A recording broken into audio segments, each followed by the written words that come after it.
বিসমিল্লাহির রহমানির রহিম। এই পর্যন্ত আমি প্রায় 50টি গ্রাম ঘুরেছি। 50টি গ্রাম ঘোরা আমার শেষ। এরপরে আমি দেখলাম এবার আমের বাম্পার ফলন। এমন কোনো গাছ নেই যে আমের মেঝে মুকুল ধরে নাই।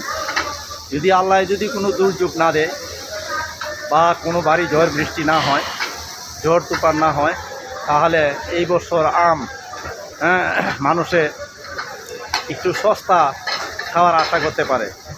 কারণ এই বছর আমি যতদূর ঘুরলাম এই পর্যন্ত কোনো গাছ আম গাছ কোনো বাকি নাই যে মুকুল ধরতে। মুকুলের বারে আমের ঢাল নিচের দিকে চলে যাচ্ছে, এরকমও জায়গা আমি দেখেছি।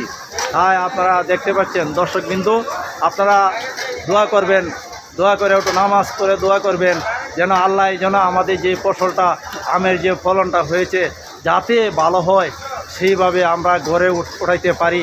তাহলে আমরা নিজেও লাভবান হব এবং মানুষকেও কম খরচে খাওয়াইতে পারবো, কম দামে একটু খাওয়াইতে পারবো। তাই আমি আর বেশি কিছু বলতে চাচ্ছি না দর্শকবৃন্দু, আমার ভিডিওটা শেষ পর্যন্ত দেখ।